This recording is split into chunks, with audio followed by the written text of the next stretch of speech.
Welcome back मेरे प्यारे साथियों। मैं जीत यादव एक बार फिर से आप सभी का स्वागत करता हूं मेरे यूट्यूब चैनल पर।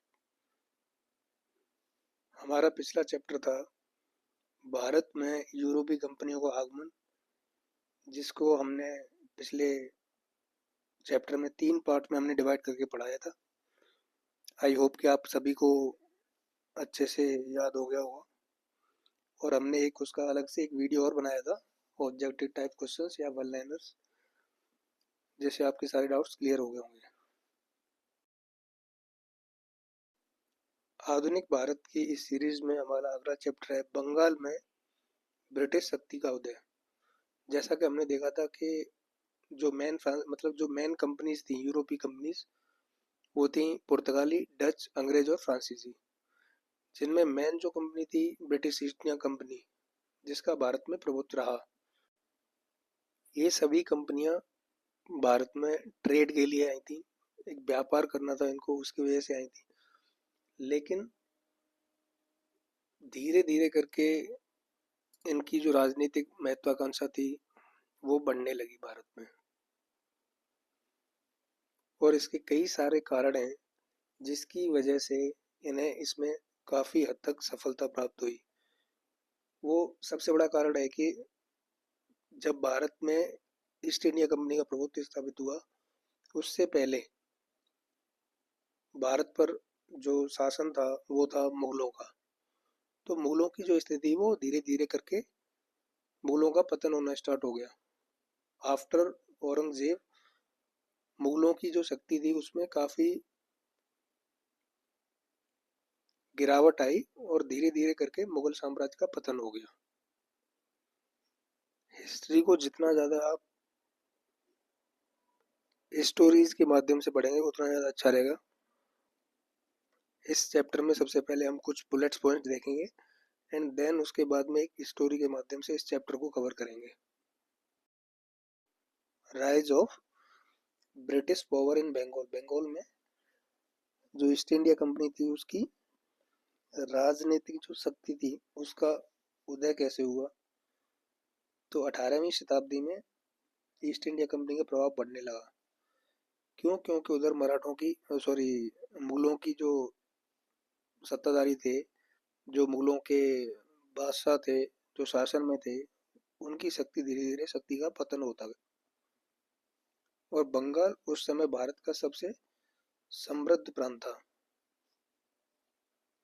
तो मुगलों के पतन के दौरान कंपनी ने व्यापार के साथ साथ राजनीतिक हस्तक्षेप बढ़ाया। जैसा कि हमने देखा, अंग्रेजों की जो महत्वाकांक्षा थी वो धीरे धीरे बढ़ने लगी और इन्होंने राजनीति में हस्तक्षेप करना शुरू कर दिया। अंग्रेजों ने बंगाल में अपनी पहली कोठी थी वो 1651 ईस्वी में। कब बनाई थी? 1651 ईस्वी में हुगली में बनाई थी। उस टाइम पे बंगाल के सूबेदार थे शाहजहां के दूसरे पुत्र शाह सुजा।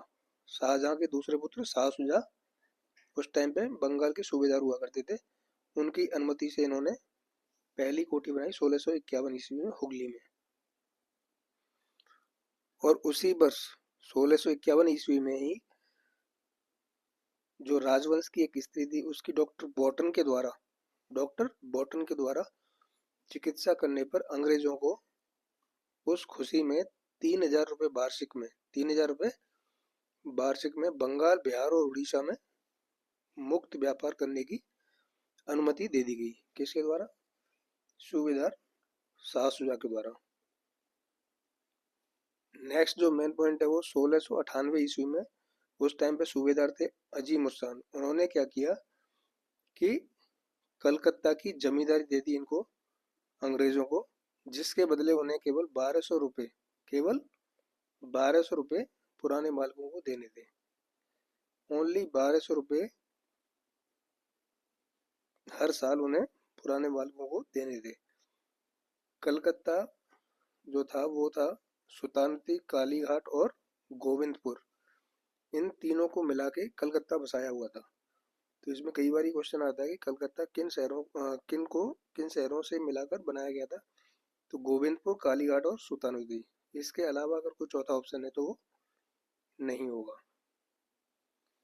नेक्स्ट पॉइंट है 1717 ईस्वी में फर्रुखसियन ने पुराने सूबेदारों द्वारा दी गई व्यापारिक रियासतों की दोबारा पुष्टि करी और उस पुष्टि के द्वारा उन्होंने क्या किया कि कलकत्ता के आसपास के सभी क्षेत्रों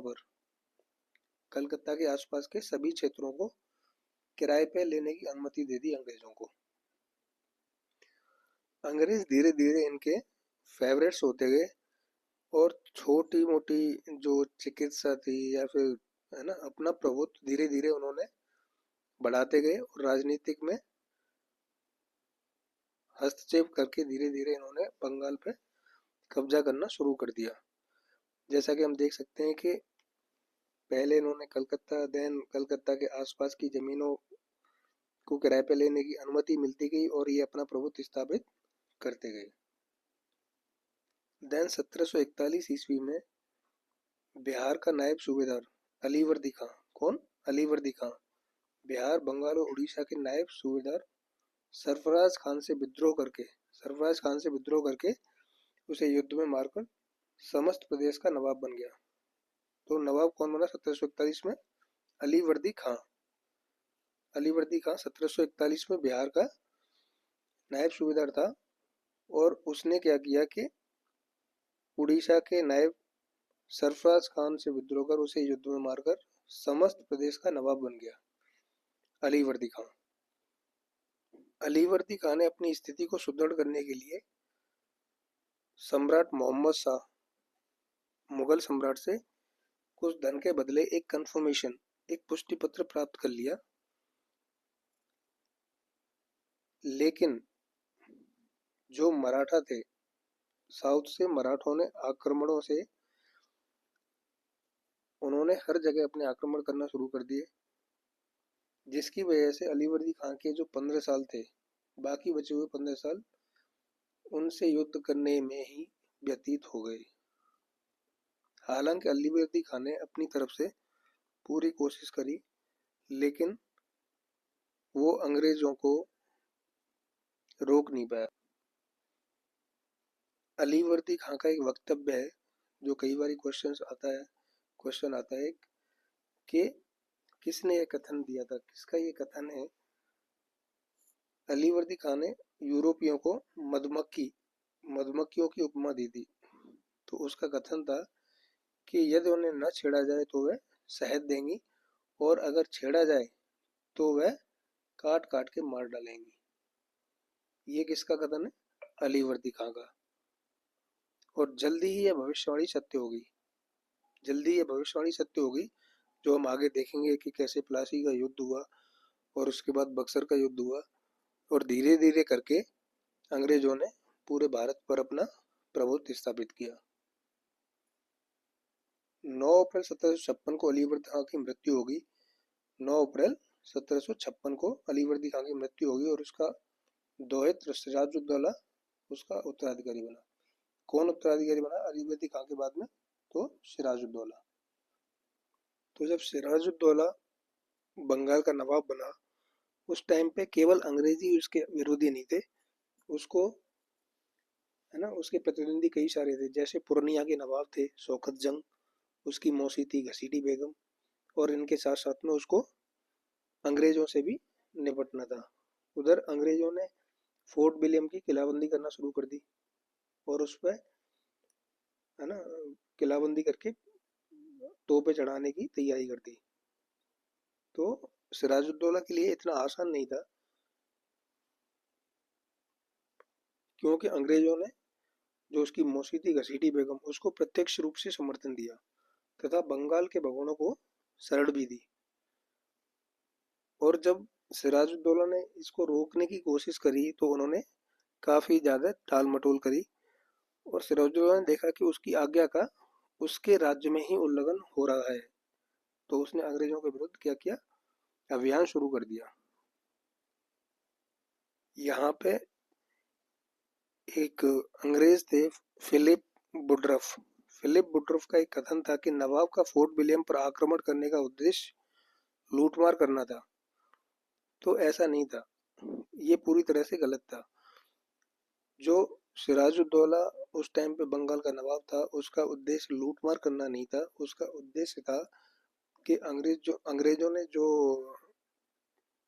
फोर्ट विलियम पर किलाबंदी करना शुरू करी थी, वो उसको रोकना चाहता था। वो नहीं चाहता था कि अंग्रेजों के कब्जे में एक तरह से बंगाल का राज्य हो। इस अभियान में उसने 15 जून 1756 को फोर्ट विलियम को घेर लिया और 5 दिन बाद अंग्रेजों ने आत्मसमर्पण कर दिया। नवाब ने क्या किया, नवाब ने कलकत्ता को, उसका एक मंत्री था मानिक चंद। कौन था? मानिक चंद। तो मानिक चंद के हाथों देकर स्वयं मुर्शिदाबाद लौट गया नवाब। अब नवाब ने फोर्ट विलियम पे चढ़ाई करी, अंग्रेजों ने आत्मसमर्पण कर दिया। 15 जून को ये घटना हुई और 5 दिन बाद में अंग्रेजों ने आत्मसमर्पण कर दिया। और उसके बाद में उसने क्या किया, अपने जो मंत्री थे मानिक चंद, उनको कलकत्ता को सौंप के नवाब चले गए वापस मुर्शिदाबाद। जो ब्लैक होल की घटना है 1756 में, वो एक बहुत ही महत्वपूर्ण घटना है, जिसकी वजह से जो आगे होने वाला युद्ध हुआ, प्लासी का युद्ध और देन बक्सर का युद्ध हुआ, जिसके फलस्वरूप जो अंग्रेज थे उनका भारत में प्रभुत्व स्थापित करने का एक रास्ता था, वो पूरी तरह से खुल गया। तो ब्लैक होल की घटना में क्या हुआ कि जब सिराजुद्दौला ने अंग्रेजों को किलेबंदी करने के प्रयासों से रोका, कलकत्ता पे हमला किया, उसके बाद में क्या हुआ, अंग्रेजों ने आत्मसमर्पण कर दिया और उसने क्या किया, कलकत्ता को मानिक चंद जो उसका मंत्री था उसके हाथों में सौंप के वो वापस चला गया। वापस जाने के बाद में क्या हुआ कि अंग्रेजों को जब आत्मसमर्पण कर दिया तो अंग्रेजों को बंदी बना लिया गया। अंग्रेजों को बंदी बना लिया गया, जिसमें छोटे बच्चे भी शामिल थे और स्त्रियां भी शामिल थी। और इनको क्या किया कि एक छोटे से कमरे में बंद कर दिया गया, छोटे से कमरे में बंद किया गया, जिसको हम ब्लैक होल के नाम से जानते हैं। छोटे से कमरे में बंद कर दिया अंग्रेजों ने, सॉरी अंग्रेजों को, जिसमें छोटे बच्चे और स्त्रियां शामिल थीं। ऐसा माना जाता है कि 18 बाई 14 के कमरे में 18 फुट लंबा और 14 फुट चौड़ा जो कमरा था, एक छोटा सा कमरा था, जिसमें लगभग 150 बंदी, लगभग 150 बंदी अंग्रेज बंदी बना लिए गए और उनको एक कमरे में बंद कर दिया गया, जिसको हम ब्लैक होल के नाम से जानते हैं। तो अगली सुबह जब खोल के देखा गया तो उसमें ओनली 23, केवल 23 व्यक्ति ही शेष बच पाए थे और बाकी व्यक्ति उस जून की गर्मी में घुटन से मर गए।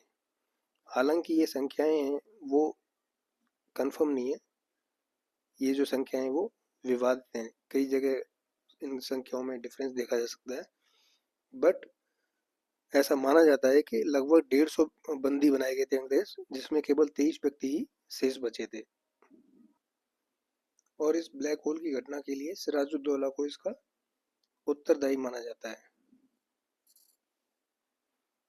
जेड हॉलवेल, जेड हॉलवेल, ये नाम याद कर लेना, कई बार आता है। जेड हॉलवेल जो व्यक्ति उसमें शेष बचे थे उनमें से एक था और इस ब्लैक होल की घटना का रचयिता माना जाता है। कौन? Z Holwell. और इस घटना में मरने वालों के नाम नहीं दिए गए। संभवतः क्या है कि उनको या तो गार्ड रूम या फिर दुर्ग की जेल, जो उस फोर्ट का जो जेल था, उसमें बंद किया गया होगा।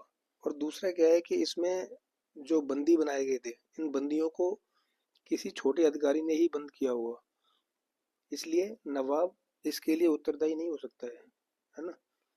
तो नवाब का लेकिन इतना दोष जरूर था कि उसने जो दोषी व्यक्ति था जिसने बंद किया था उन्हें, उसको दंड नहीं दिया। उसने जीवित जो व्यक्ति बचे उनके लिए कोई दया नहीं दिखाई। लेकिन इस घटना को इतना ज़्यादा महत्व नहीं दिया गया। लेकिन जब ये जेड हॉलवेल ने इस घटना की रचना करी, जब जॉर्ज हॉलवेल ने क्या किया, इस घटना को प्रकाशित किया, तो ईस्ट इंडिया कंपनी ने क्या किया कि इस घटना को नवाब के विरुद्ध, जो अगला प्लासी का युद्ध हुआ, बक्सर का युद्ध हुआ, अगले 7 साल तक चलने वाले आक्रामक युद्ध के लिए प्रचार का कारण बनाए रखा, ब्लैक होल की घटना को। और इसीलिए इस घटना का बहुत ज़्यादा महत्व है भारतीय इतिहास में, तथा अंग्रेजी जनता का समर्थन प्राप्त कर लिया। और इस घटना के बाद होने वाले रिटेलिएशन में, जो रिटेलिएशन हुआ इस घटना के बाद में, लाइक जो बैटल्स हुए नवाब और अंग्रेज़ों के बीच में, वो बहुत ज़्यादा महत्व रखते हैं, इसलिए इस घटना का बहुत ज़्यादा महत्व है। इस घटना के बाद में अंग्रेज़ों और नवाब के बीच में एक युद्ध हुआ, प्लासी का युद्ध, जिसके लिए हम एक अगली वीडियो बनाएंगे, प्लासी और बक्सर का युद्ध। जिसके बाद में जो अंग्रेज़ों की महत्वाकांक्षा थी, जो राजनीतिक महत्वाकांक्षा थी, वो कैसे सफलता उसमें मिली और अंग्रेज़ों ने कैसे अपने भारत पे धीरे धीरे करके पूरी तरह से कब्जा कर लिया, वो हम नेक्स्ट वीडियो में देखेंगे। Till then, bye bye, have a good day, thank you so much for watching my video.